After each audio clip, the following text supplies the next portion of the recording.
professor Nuno Leite, vou passar a apresentá-lo, é professor auxiliar na Universidade de Trás-os-Montes de Alto Douro, especializado no âmbito da preparação desportiva a longo prazo. É coordenador, é um dos coordenadores do Creative Lab, do CIDEST, e também coordenador do curso de mestrado em Jogos Desportivos Coletivos na Universidade de Trás-os-Montes de Alto Douro, que agora também funciona como uma parceria internacional com a Universidade Alemã e Eslovena. Bom, o título desta comunicação que vos vou apresentar aqui hoje é, porventura, um aspecto mais complicado de tudo aquilo que eu tive que fazer para chegar aqui. Isto deve-se ao facto de, quanto mais investigo, quanto mais estudo sobre o desenvolvimento dos talentos, maiores são as minhas incertezas e as dúvidas que eu tenho. De facto, quando falamos de talentos, de detecção e seleção de talentos, vem-nos quase imediatamente à imagem esta ideia de escolher jogadores, de identificar num conjunto de esportistas características, muitas vezes ligadas aos aspectos antropométricos, que os distinguem e que lhes permitem competir, progredir e competir ao mais alto nível. O que é facto é que este caminho nem sempre tem conduzido ao topo aqueles jogadores que têm mais potencialidades. Mas o que tem provocado é que muitos daqueles que emergem numa etapa inicial, como estando acima dos seus pares, não chegam ao topo da pirâmide em termos desportivos. Então, porventura, aqui o que está em causa é uma mudança de paradigma. O que, porventura, nós temos que fazer é olhar mais na perspectiva do top-down, olhar para quem chega ao topo e tentar perceber qual é o percurso, quais são os mecanismos que estão na base dessa ascensão até ao topo. O que nós queremos não é selecionar, não queremos identificar e selecionar e privilegiar determinados atletas. O que nós, porventura, devemos fazer é cuidar todos por igual, dando as mesmas hipóteses a todos os esportistas para chegarem ao topo. Uma breve resenha daquilo que eu vou fazer aqui hoje, que vou falar convosco. Por um lado, falar dos diferentes caminhos que conduzem os atletas até ao topo. Depois, falar do processo de aquisição da habilidade desportiva, aspectos quantitativos e qualitativos desse processo, e depois centrar-nos em três aspectos principais. Por um lado, a base, que é a literacia motora. Por outro lado, um método, para nós, um método que nós achamos muito vanguardista e que nos tem trazido muito bons resultados, que é a pedagogia não linear, e o método mais ligado à aprendizagem diferencial. E, por fim, aquilo que nós queremos fazer, que é desenvolver a criatividade dos nossos desportistas. Finalmente, vamos nos centrar numa fase mais avançada da comunicação, em resultados, apresentar os desenhos, os procedimentos e os resultados de alguns programas de intervenção que nós temos aplicado. Bom, quando falamos de talento, temos muitos exemplos diferentes. Temos o exemplo deste rapaz, o Ricky Rubio, que com 14 anos começou a competir na Liga ACB, que é a liga de basquetebol profissional mais exigente, mais competitiva a seguir à NBA. Com 14 anos estava a competir ao mais alto nível. Foi o primeiro jogador nascido na década de 90 a competir na Euroliga, que é o equivalente à Liga dos Campeões de basquete. E foi o primeiro jogador da década de 90 a ser selecionado no draft da NBA. Temos o oposto. Esta senhora, Chrissy Wellington, que aos 27 anos disputou o primeiro triatlo da sua vida e que 2 anos depois ganhou o primeiro campeonato do mundo de triatlo e não mais parou de ganhar, aos 27 anos. Ou seja, aqui temos claramente opostos, os polos opostos desta mesma lógica. Mas nem só dos jogadores vive esta dimensão do talento ou do expertise. Também os treinadores têm esse tipo de competências. E quando o Luís Van Gaal, nos quartos de final do Campeonato do Mundo, no jogo contra a Costa Rica, no final dos 120 minutos, fez uma substituição e colocou dentro de campo o guarda-redes suplente, muitos, se calhar, pensaram que ele não estava a pensar bem. O que é facto é que ele introduziu ali um fator de instabilidade negativa para os adversários e positiva para a sua equipe. Sorte ou expertise? Expertise. Capacidade de prever, antecipar o que vai acontecer. De facto, os experts, sejam eles treinadores ou jogadores, têm determinados traços que são comuns. Por um lado, são capazes de, a partir das pistas ambientais, daquilo que são capazes de observar, de identificar aspectos muito importantes e depois antecipar por probabilidade aquilo que vai acontecer. Porque têm uma rede de informação muito bem estruturada, conseguem rapidamente reconhecer padrões estruturados de jogo ou situações, problemas no jogo e rapidamente escolhem a resposta adequada. É por isso que eles são experts na tomada de decisão. Em Portugal, recentemente, tem aparecido, a competir ao mais alto nível internacional, um conjunto de desportistas. Fundamentalmente, gostaria de falar de desportistas de esportes individuais. Porque nos desportos coletivos não podemos falar da mesma forma. Claro que temos que excluir daqui o incontornável Cristiano Ronaldo, mas se olharmos para a lógica no handball, no basquetebol, no voleibol, em outros desportos coletivos, não temos conseguido fazer com que apareçam na cena nacional e internacional desportistas com esta dimensão. O João Sousa, o Fernando Pimenta, o Rui Costa, o Marcos do ténis de mesa. E por que será? O que nós sabemos também é que é preciso percorrer um longo caminho para chegar ao topo, independentemente do tipo de modalidade de que estamos a falar. Mas será que os desportistas seguem e cumprem aquela regra tão tradicional, tão comentada, a regra dos 10 anos ou das 10.000 horas de prática? Um estudo recente mostrou que, no caso dos sprinters, isso não se verifica. Os sprinters, em 2 estudos, é pena não se vê aqui muito bem, mas os sprinters demoram entre 3, num caso de um estudo que foi apresentado, 3 anos, e no outro estudo, 7 anos e meio para chegar ao topo. Ou seja, aqui, claramente, não se cumpre esta regra dos 10 anos. Mas quando olhamos, por exemplo, para desportistas que são especialistas em desportos coletivos, como, por exemplo, o basquetebol, são precisos 20 ou mais de 20 anos para chegar ao topo. Como eu dizia, independentemente do tipo de modalidade, nós também conseguimos perceber que a maior parte dos desportos leva a que o pico da performance seja atingido entre os 22 e os 30 anos de idade. Aqui o que temos é uma representação da idade do pico da performance em todas as modalidades olímpicas, masculino e feminino. Feminino representado aqui por uma barra rosa e no masculino por uma barra azul.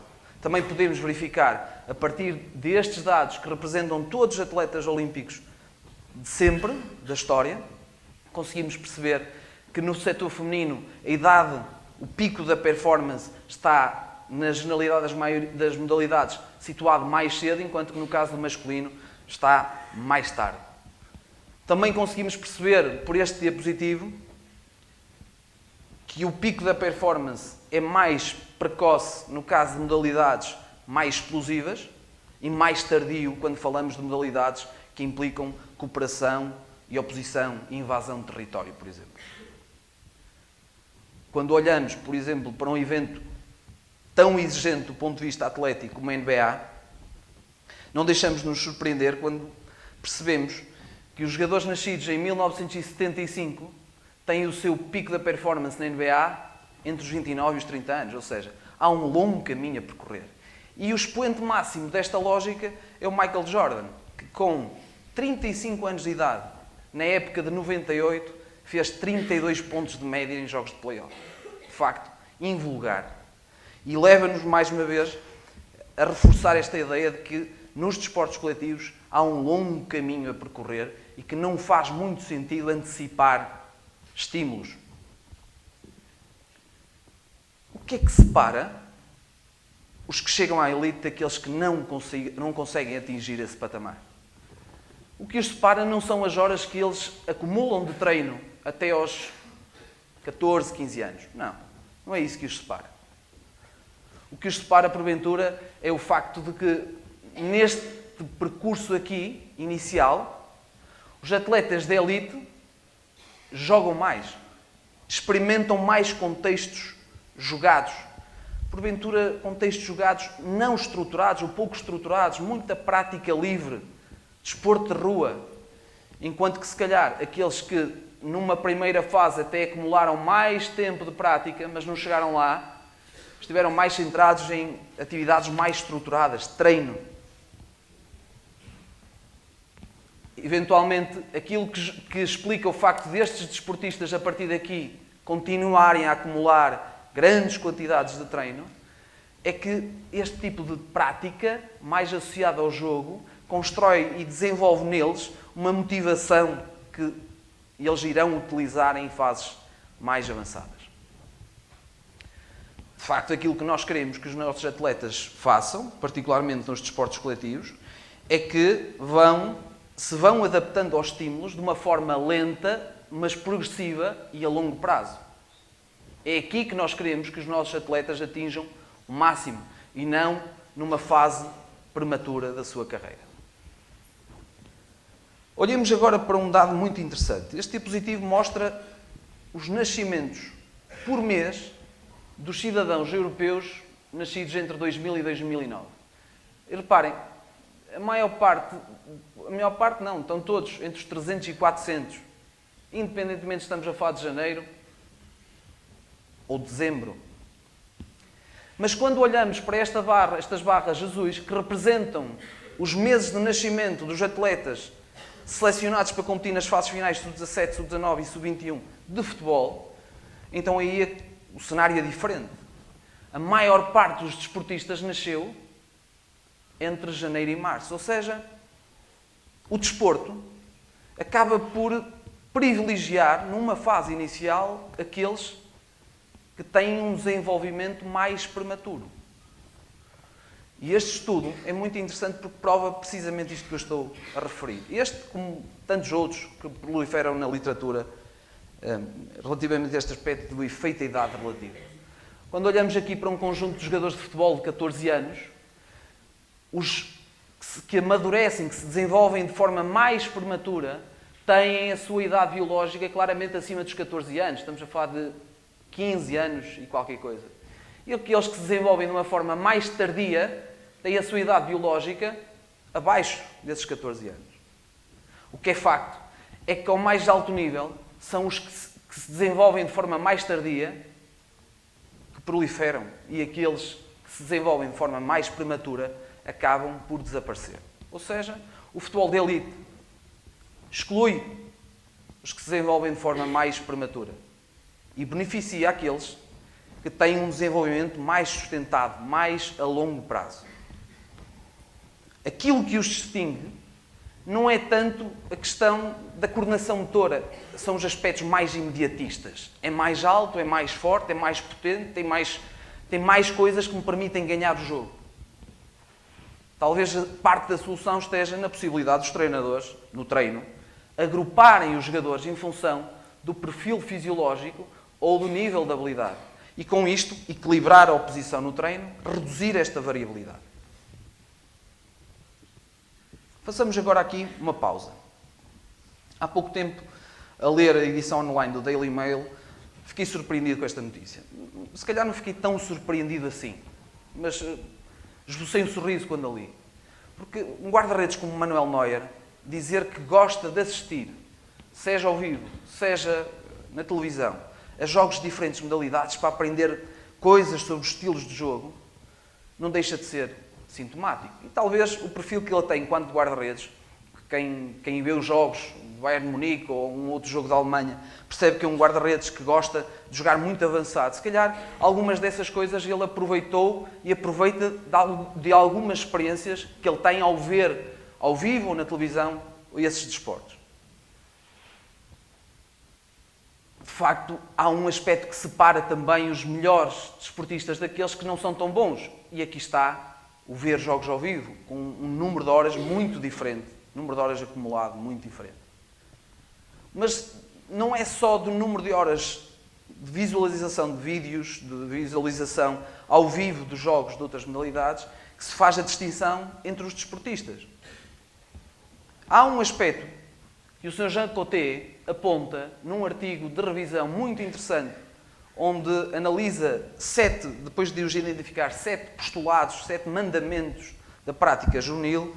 Ele faz essa análise passada alguns anos desse artigo que ele publicou para verificar se estes postulados têm ou não tido confirmação na literatura internacional. E, de facto, o número de modalidades que os desportistas praticam, não só aquelas que eles veem, mas também aquelas que eles praticam para além da sua modalidade, acaba por ser um fator muito interessante e discriminatório em alguns casos. Neste caso, jogadores de basquete internacionais pelo Canadá praticaram 5 modalidades, em média, antes de atingirem o nível de expertise no basquetebol. Ou seja, aquilo que fica provado também é que a prática de outras modalidades antes da especialização poderá ajudar os desportistas porque faz com que eles tenham que praticar menos horas na sua modalidade de especialização para chegar ao nível de expert, atingirem o nível internacionais. O que sugere, claramente, que estas outras modalidades podem ter um papel muito importante no desenvolvimento do talento destes desportistas. Mas, afinal, para ser jogador de basquete, qual é o caminho que eu devo sugerir ou que eu devo apresentar aos desportistas? Só jogar basquete? Jogar basquete e outras modalidades coletivas? Jogar basquete e outras modalidades individuais? Não jogar basquete? E jogar basquete só no momento em que nos centramos e focamos numa só modalidade? Temos muitas dúvidas. Temos 3 dúvidas principais. Primeiro, diversificação precoce. Sim. Mas quando começamos? E quando é que começamos a restringir o número de modalidades e nos centramos numa só? Que desportos é que são mais parecidos, neste caso, com o basquetebol e que podem ajudar melhor o desportista, fazendo com que a prática prévia seja transferida para essa modalidade? E, finalmente, quais são as habilidades, os skills, que são mais beneficiados por esta abordagem da diversificação precoce? Não é muito difícil perceber que para jogar basquete eu preciso de ter agilidade e que se eu praticar um desporto acrobático, também vou estar a trabalhar essa agilidade e, portanto, pode ser aproveitada. Se quisermos ser um bocadinho mais pragmáticos, o que nós sabemos é que se o miúdo não for capaz de correr, então ele não pode jogar futebol, não pode jogar basquete. Se não souber lançar a bola, não pode jogar voleibol. Se não souber nadar, não pode ser nadador. Não pode praticar natação nem atingir um patamar elevado. E em relação aos skills específicos de uma modalidade? E em relação ao conhecimento do jogo? Como é que se processa esta ideia da transferência? Ela existe, de facto? Nós sabemos que, do ponto de vista motor, o serviço no ténis é muito semelhante, por exemplo, ao remate ou smash no badminton ou ao remate no voleibol. Mas e do ponto de vista perceptual, quais são os pontos que se podem estabelecer?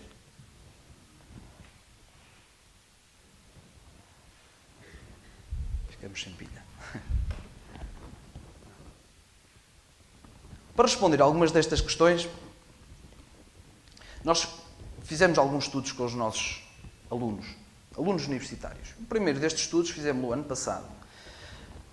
Pegámos uma amostra de alunos da licenciatura, colocámos-los perante um questionário onde eles teriam que fazer a caracterização do seu percurso desportivo e, em função desse percurso desportivo, nós identificamos aqueles que tinham tido um passado ligado à especialização precoce, ou seja, prática de uma só modalidade, e aqueles que tinham praticado muitas modalidades. E depois, colocamos-los em situação de jogo em 3 desportos coletivos diferentes: basquete, rugby e futebol. Excluímos da amostra todos aqueles que eram especialistas nessas modalidades. E fomos tentar perceber se aqueles que eram os melhores no basquete também eram os melhores no rugby e também eram os melhores no futebol. Ou seja, se havia aqui algum tipo de transferência mais perceptual, mais cognitiva. Para fazermos essa análise, nós elaboramos o top 10 das 3 modalidades e fomos ver quais eram os 10 melhores em 2 dimensões diferentes. Por um lado, na regularidade com os seus colegas e, por outro lado, na irregularidade para com os seus opositores. Ou seja, a ideia de estarmos mais coordenados com a nossa equipa e mais imprevisíveis para os adversários.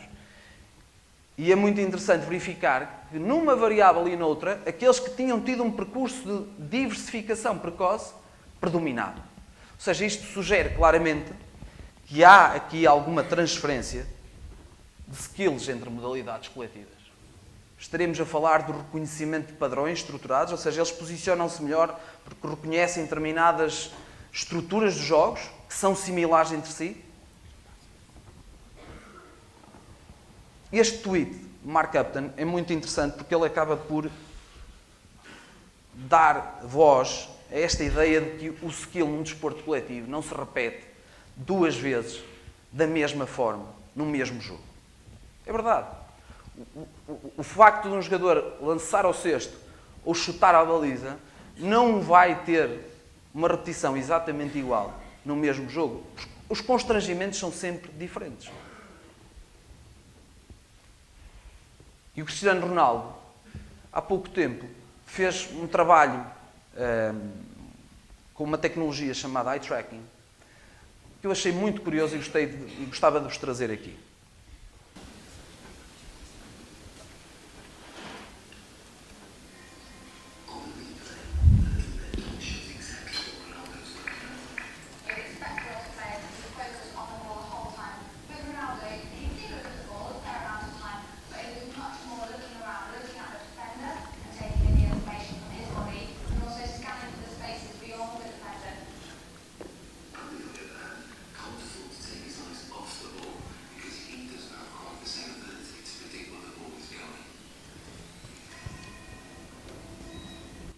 Interessante esta análise. Enquanto que o Cristiano Ronaldo, quando conduz a bola, foca a sua atenção na bola, naturalmente, há algum tempo, mas está muito tempo também a olhar para o espaço para além do defesa, para a anca do defesa, para o joelho, para o tornozelo, para tentar perceber qual é a melhor maneira e qual é a melhor altura de ultrapassar o defensor. O outro colega que estava a fazer este teste, que era uma pessoa sem perícia na modalidade, a única coisa que conseguia fazer era olhar para a bola. Então, se calhar, esta possibilidade de melhorarmos o foco atencional e a capacidade dos nossos jogadores de anteciparem as ações, quer dizer que também os vamos tornar mais criativos, mais imprevisíveis? Será? O que nós também conseguimos perceber quando falamos nesta ideia de criatividade, de aumento da criatividade, é que os jogos não estruturados, a prática não estruturada, está muito associada ao pensamento criativo. E quando falamos de pensamento criativo e quando falamos de prática não estruturada, também temos que falar do método que permite desenvolver este tipo de competências. Falamos da pedagogia não linear. Força. Os poucos estudos realizados na área da criatividade, nos quais eu gostaria de destacar um dos autores mais relevantes, o professor Daniel Memert, têm algumas conclusões muito interessantes. Uma delas é que uma das diferenças... Deixa estar, obrigado. Uma das principais diferenças entre os atletas mais criativos e os menos criativos tem a ver com o número de horas que eles passam a jogar até aos 14 anos. Para além disso, estes trabalhos feitos na área da criatividade, particularmente em desportos coletivos, dão-nos 3 conclusões principais. Primeiro, que a prática de muitas modalidades numa fase inicial do percurso dos desportistas ajuda-os a reagir e a adaptar a sua capacidade de jogar esse desporto coletivo, de reagir perante aquilo que é imprevisível. Por outro lado, que ao contrário dos skills motores, é possível treinar o pensamento criativo de forma isolada da técnica. E por outro lado, que os programas baseados em conceitos não específicos podem ser uma alternativa muito interessante aos programas de prática especializada e de especialização precoce. Então, qual é o caminho que nós vamos percorrer? O que é que nós definimos como o construto dos nossos trabalhos e o que é que fomos à procura com as investigações que realizamos? Por um lado, partimos da base da prática não estruturada, que nós sabemos que melhora a literacia motora. Por outro lado, também sabemos que esta prática não estruturada beneficia, e como vimos anteriormente, ajuda a melhorar o pensamento não criativo, a fluência, a flexibilidade e a originalidade das decisões. O método que nós utilizamos é a pedagogia não linear, que tem como traves mestras o foco atencional, o campo de visão, a variabilidade, a imprevisibilidade e a adaptabilidade do skill. E com isto definimos então os nossos programas. Chegamos então ao ponto em que fomos para o campo. Fomos testar estes programas e no primeiro programa que nós aplicamos, mais uma vez recorremos a uma amostra que nos é muito familiar e que nos está muito próxima, que são os nossos alunos universitários. Noutro estudo que não aquele que vos mostrei anteriormente, nós estudamos mais uma vez o percurso desses nossos alunos universitários. Em função dos seus relatos, definimos 3 grupos: aqueles que não tinham tido prática prévia até chegar à universidade, aqueles que tinham tido uma prática prévia de uma só modalidade e aqueles que tinham praticado várias modalidades. Depois, aplicamos um programa com uma duração de 8 semanas, 16 aulas de basquetebol e 32 horas foi o total deste programa. Definimos 2 grupos, grupo de controle e grupo experimental, que tinham elementos daqueles 3 tipos de percursos.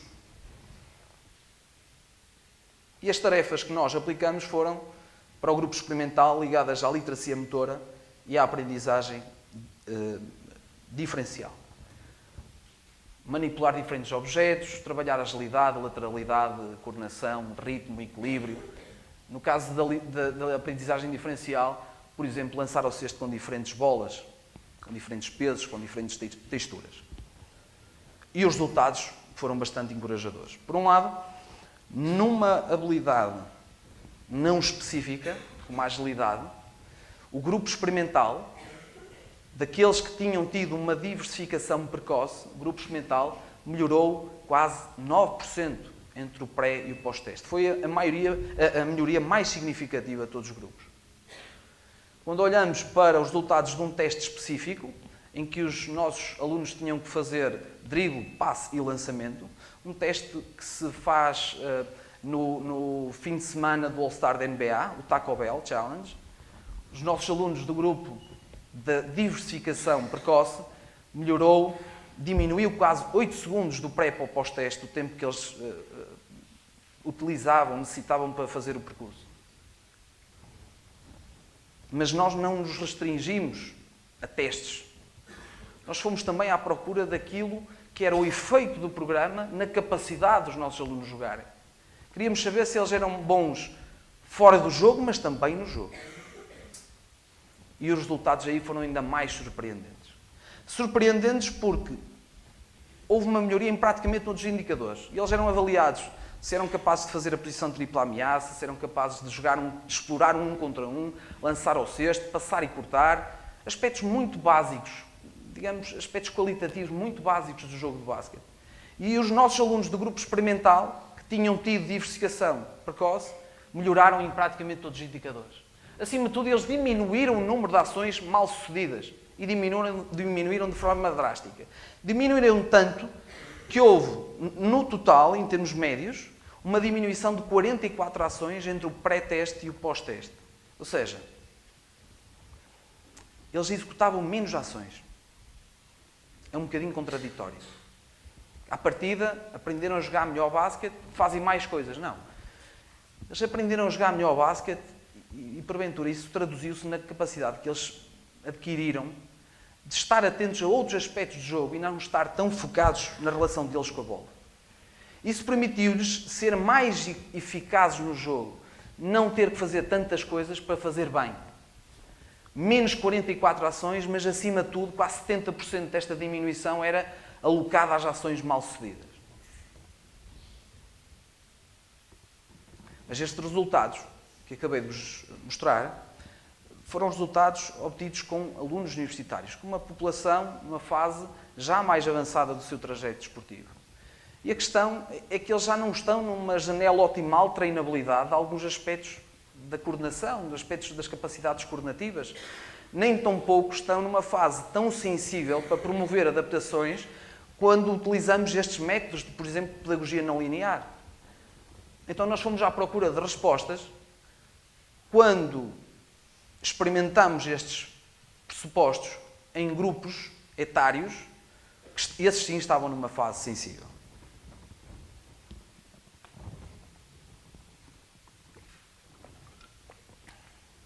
a nossa equipa do Creative Lab, particularmente no primeiro caso, no caso do estudo Skill for Genius, o Nuno e a Sara foram aplicar estes programas numa população entre os 6 e os 10 anos de idade, numa escola, 5 meses a duração do programa, 3 treinos por semana.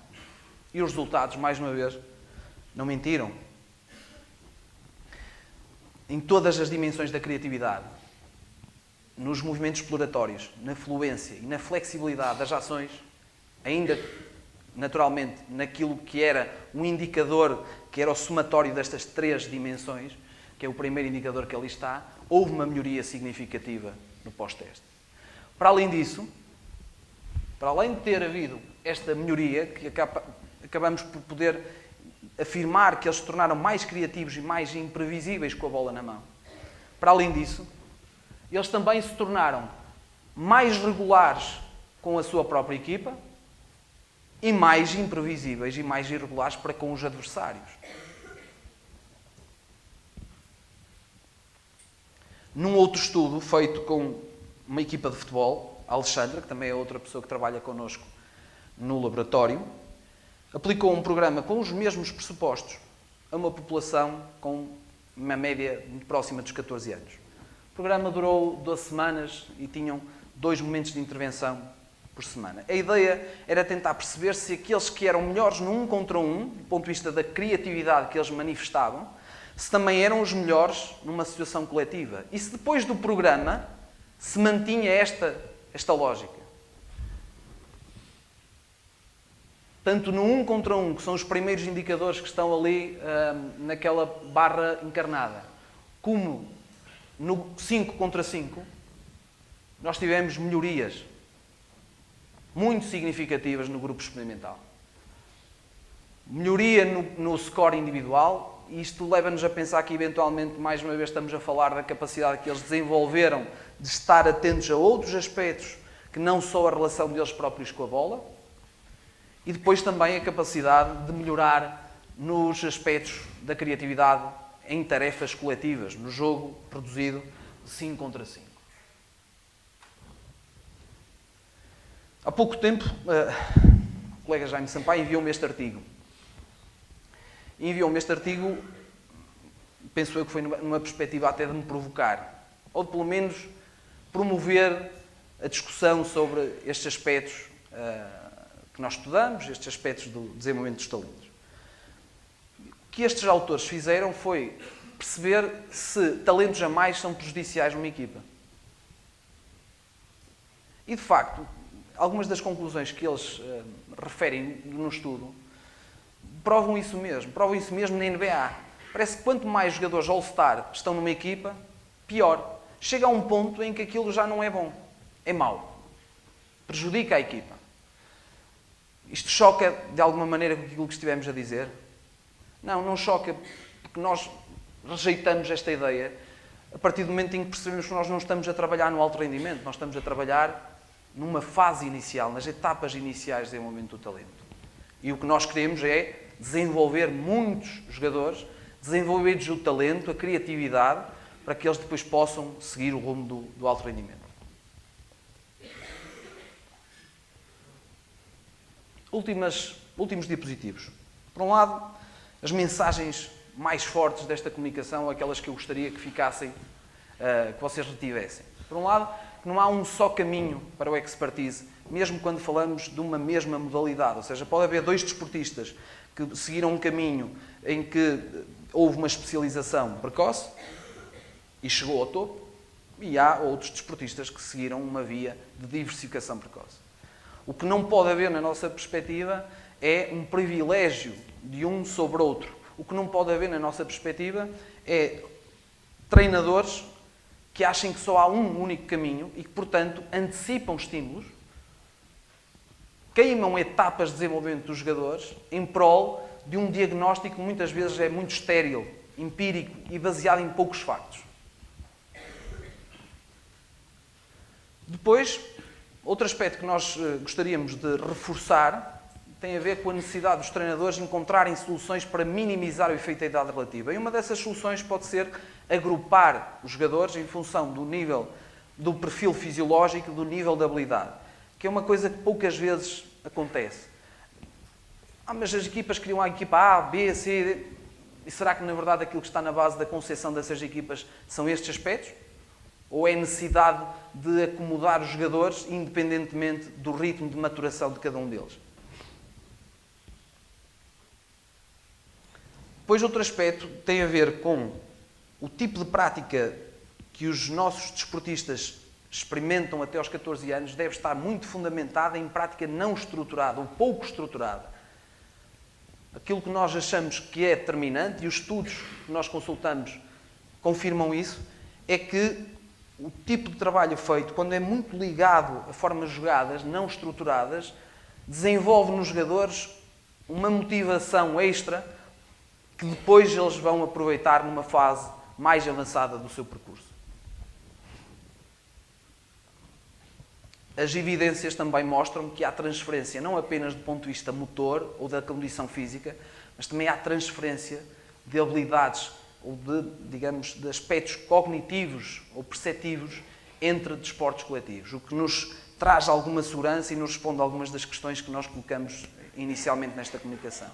Existe transferência, pode haver transferência não apenas de aspectos mais ligados ao movimento, mas também do ponto de vista cognitivo.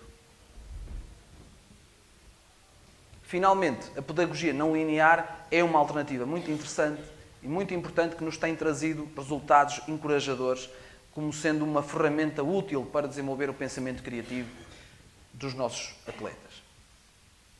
O que é que nós temos que fazer e aportar para o nosso treino de forma que possamos desenvolver os nossos atletas de forma consistente? Algumas receitas. Primeiro, esta ideia de estruturar a prática não estruturada. Nós também estamos numa sociedade e nós todos percebemos isso. E eu olho aqui para a plateia, vejo aí muita gente jovem que se calhar já não teve o mesmo tipo de vivências na juventude que eu tive, ou ainda pior, que o meu pai teve, que não tinham as mesmas condições materiais, humanas, logísticas para fazer prática na rua. E nós hoje em dia, no treino, acabamos por receber muitas vezes os nossos atletas com algumas vezes até literados do ponto de vista motor. Até na universidade isso nos acontece. Os alunos chegam lá sem prática prévia. Então, se calhar, o treinador hoje em dia tem que fazer duas coisas. Tem que os ensinar a jogar basquete, tem que os ensinar a jogar futebol, tem que os ensinar uma modalidade, mas também tem que lhes ensinar os ABCs do movimento. Então, se calhar, a melhor solução é intervir pouco no treino, criar as condições para que eles se sintam confortáveis para jogar com as próprias regras, com os próprios constrangimentos, criar os seus próprios desafios. E não ser o treinador que sistematicamente coloca à frente dos interesses dos jogadores aquilo que para eles é importante, que normalmente é ganhar. O treino deve estar focado no problema e não no objetivo do treinador. O treinador faz um planeamento, eu hoje quero que eles trabalhem o lançamento na passada, mas o que ele tem que entender é que se ele pensar em trabalhar o lançamento na passada, não está a ir ao encontro do problema. Primeiro é preciso jogar, ver quais são os problemas que eles têm no jogo e depois sim desenvolver as habilidades específicas e não específicas que eles precisam para jogar melhor. Focar o treino no problema. E encorajar os nossos jogadores a descobrir as melhores soluções e soluções criativas. Não limitar a criatividade. Não limitar a criatividade. Não deixar com que os jogadores continuem a inventar soluções. E se a solução tem sucesso, não é preciso estar a corrigir. Quanto maior for o repertório, quanto maior for a flexibilidade e a elasticidade das decisões que eles têm, melhor preparados estão para um contexto que é absolutamente imprevisível, porque um jogo desportivo coletivo não é previsível. É irregular, é cíclico. Nada volta ao início. Tudo é diferente de umas situações para as outras. Muito importante, desenvolver a consciência. As decisões são baseadas na consciência. E se as decisões são baseadas na consciência, é preciso que os nossos treinos, que os nossos desafios estimulem esta capacidade dos jogadores desenvolverem consciência. E é o jogo, e são as formas jogadas que desenvolvem de uma forma mais intensa, mais repetida, mais sequenciada este aspecto da consciência. manipular o tempo e o espaço para criar pressão, utilizar os jogos reduzidos. Haverá quem, ao longo destes 2 dias, vá falar mais sobre isto dos jogos reduzidos, e estou curioso com algumas das comunicações livres que vão ser apresentadas, porque há aqui um conjunto de pessoas que se preocupa com esta ideia, este efeito da utilização de jogos reduzidos, mas nós gostaríamos também de falar sobre isso aqui. Outro aspecto importante: não transmitam muita informação aos vossos jogadores. Eles retêm muito pouca informação. Esta semana fiz um exercício nas minhas aulas de basquetebol muito interessante. Tinha alguns alunos que estavam dispensados, tinha 5 meios campos a funcionar em simultâneo com jogos 3 contra 3 e coloquei os alunos dispensados a fazer o trabalho de treinadores adjuntos. E disse-lhes: eu neste jogo só quero que tu vejas isto. E andava a circular pelos campos e, por vezes, quando os meus treinadores adjuntos emitiam um feedback qualquer, eu juntava o aluno que recebeu o feedback e aquele que o emitiu e perguntava: o que é que tu ouviste? Diz-me uma palavra de tudo o que ele te disse.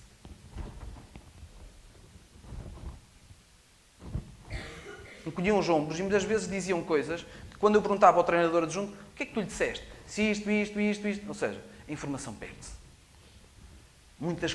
Dizem muitas coisas e eles não ouvem nada. Muitas vezes berram muito no treino, pensam que estão a transmitir a informação e não chega lá nada. E o melhor feedback não é aquele que nós damos, é aquele que nos é pedido. Quando o nosso jogador vem ter connosco pedindo-nos informação, aí sim estamos num bom caminho. 3 eixos principais. Participação em primeiro lugar. Queremos que todos participem, queremos que todos tenham condições para se desenvolver. Um caminho que poucos seguem ou que poucos atingem, que é o alto rendimento, mas acima de tudo nós queremos que, qualquer que seja o fim deste percurso, se mantenham ativos e continuem ligados à prática desportiva. Para terminar, a melhoria não é linear. A adaptação ao estímulo não é imediata. E isso é algo que muitas vezes nós no treino nos esquecemos. E como nos esquecemos, tendemos a preparar tudo em função dos melhores e não em função de todos. Esquecendo que por vezes há aqueles que demoram mais tempo a adaptar ao estímulo, a ter uma resposta qualitativa à informação que nós lhes transmitimos. Muito obrigado.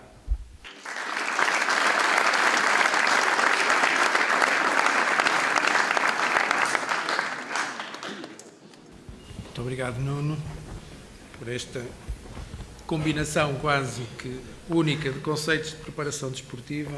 O Nuno às vezes faz-me lembrar aquelas equipas que nós vemos jogar, não sabemos quem são, mas sabemos. Pronto, ou seja, quase que há um reconhecimento automático da forma de jogar por alguns traços que nem precisam de ser identificáveis nesse aspecto.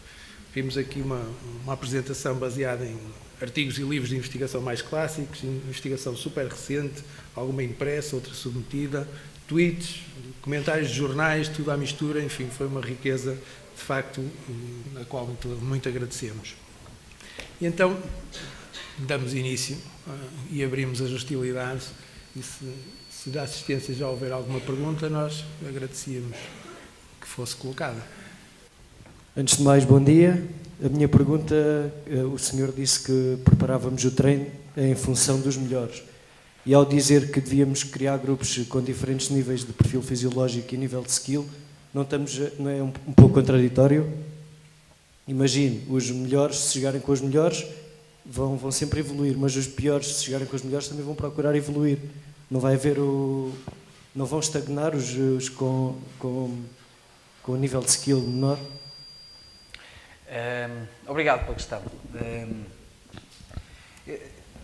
Para além de algumas disciplinas mais ligadas à componente prática na universidade, eu também leciono, também acompanho o estágio dos treinadores de basquete da Federação. E tenho reuniões semanais com eles. E tive uma reunião com eles ontem muito interessante. A discussão estava centrada na observação de um jogo. Em cada semana eles têm que filmar um período de um jogo onde eles estão envolvidos, como treinadores principais ou adjuntos, e depois nós discutimos esse período, esses 10 minutos na aula. E aquilo que estávamos a discutir era o facto de que no último jogo de uma das equipas eles terem ganho o jogo por 110 pontos, por exemplo. Já não me recordo bem exatamente qual era a diferença final. Mas nessa diferença, existiram ali momentos no jogo, particularmente no terceiro período, em que o treinador da equipa que estava a ganhar por muitos se chateou com a equipa e substituiu os jogadores todos. Substituiu os jogadores todos porque a diferença era tão grande que eles não tinham compromisso, não estavam sequer atentos ao objetivo que o treinador tinha para o momento. Quando ele colocou dentro de campo um quinteto que, digamos, até para mostrar aos melhores jogadores que aquilo não ia ficar daquela maneira, ele colocou um quinteto mais nivelado com os que estavam a jogar da outra equipa, que eram bastante mais fracos. E o jogo foi crescendo na diferença pontual até chegar aos 90 pontos de diferença. E aí, os jogadores mais importantes, aqueles que jogam mais tempo, que jogam melhor, começaram a ficar em pulgas no banco. Ou seja, enquanto nós pensarmos que os piores jogadores, ou os que têm menos talento num determinado momento, beneficiam muito em estar a treinar e a competir com os que têm muito talento, nós o que estamos a fazer é precisamente o oposto. Estamos a deixá-los estar numa zona de conforto que nós não queremos. Dou só um exemplo. Quantas vezes vocês já treinaram jogadores que não têm muito skill, que não têm muita perícia para a modalidade e que vocês lhes dizem, agora é o momento do entraje, e eles não querem, preferem que seja o melhor jogador. Quando o melhor jogador não está, até nem se sentem confortáveis. Escondem-se, não assumem as responsabilidades. O que nós temos que fazer é acabar de uma vez por todas com essa ideia. Nós temos que os tirar da zona de conforto, temos que lhe dar responsabilidade, e isso só acontece quando o jogo é equilibrado, quando há um mínimo de equilíbrio entre os opositores. Bom dia a todos. Em primeiro lugar, queria dar os parabéns pela excelente apresentação. Muita da apresentação foi baseada em factos e conhecimento próprio do preletor relativamente à aplicação em desportos coletivos, ou pelo menos que requerem alguma tomada de decisão ou criatividade, como muito bem indicado. A minha questão, um bocado por interesse pessoal, tem a ver com qual era a opinião do colega relativamente à intervenção ou à especialização precoce em modalidades individuais, ou pelo menos que requerem habilidades mais fechadas e, portanto, estas questões da criatividade podem não ser tão prevalecentes. Obrigado pela questão, Daniel. Quando falamos de modalidades individuais, saímos então da minha zona de conforto. E, de facto, não sou a pessoa mais habilitada para falar desse processo, porque não é o processo que eu estudo.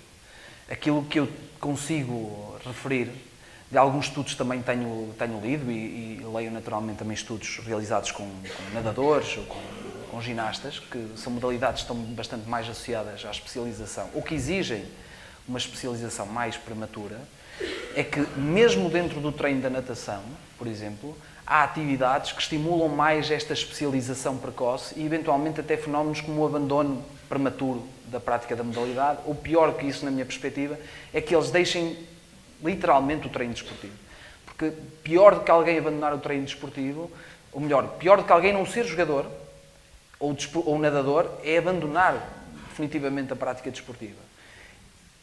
Aquilo que nós queremos é que eles se mantenham ativos e que, mesmo que não sejam nadadores, que a seguir possam vir a ser treinadores ou dirigentes. E acho que o fenómeno desportivo em Portugal será melhor quando nós conseguirmos colocar mais antigos desportistas a desempenhar cargos diretivos e a dirigir o treino, e associativos e federativos e por aí adiante.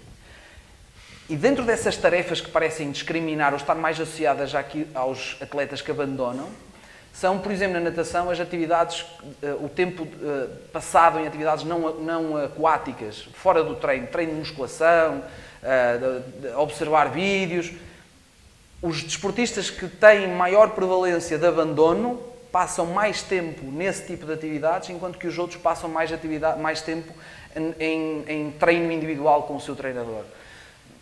Não sei se isto responde à questão, mas de facto não são realidades comparáveis, um desporto coletivo e um desporto individual. E o desporto individual, particularmente a ginástica, a patinagem artística, são modalidades que obrigam a uma especialização precoce, mas onde a mensagem que é transmitida pelo treinador e o trabalho que é feito pelo treinador, penso que tem que ir muito mais além da preparação do atleta, mas também de lhe dar as bases para que ele se mantenha envolvido na prática desportiva.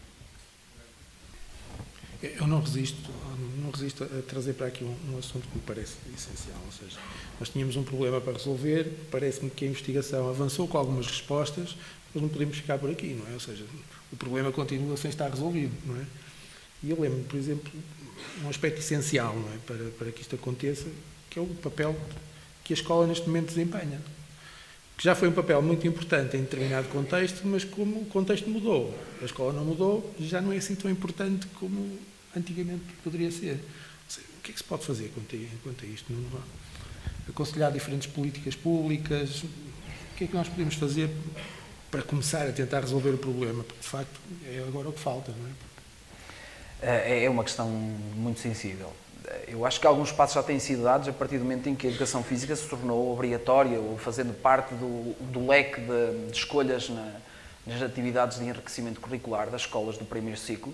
Acho que aí estamos no bom sentido, ou seja, estamos a incorporar numa fase sensível, entre os 6 e os 10 anos, estamos a incorporar ali algum volume de trabalho em aspectos que nos parecem importantes. A questão é que, se calhar, nós ainda continuamos a viver muito neste paradigma dos currículos das modalidades. Ou seja, os miúdos, seja no primeiro ano da escola primária, ou seja no 12º ano, não vou dizer que são todos, mas há muita gente que continua a basear o seu trabalho no desenvolvimento das habilidades específicas das modalidades, quando, na verdade, as habilidades específicas das modalidades, como vimos anteriormente, se calhar devem ter a sua treinabilidade de uma forma mais avançada, num momento mais avançado. E numa fase inicial, aquilo que deveríamos fazer era ajustar as cargas, os conteúdos, o volume, tudo isso a aspectos que estão na base da preparação desportiva. Os ABCs, a agilidade,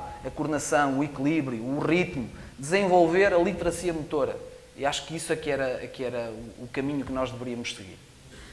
Então, mesmo do ponto de vista, quer da escola, quer dos clubes, quase que fazia sentido haver, no início, um treino multidesportivo e uma própria competição multidesportiva, ou seja, os próprios agrupamentos de miúdos não saberem que tipo de competição vão ter para o mês que vem. É outra modalidade, isto faria sentido? Faria sentido nós ajustarmos a um modelo que predomina em alguns países que têm uma política desportiva, penso eu, um pouco mais acertada que a nossa e com melhores resultados.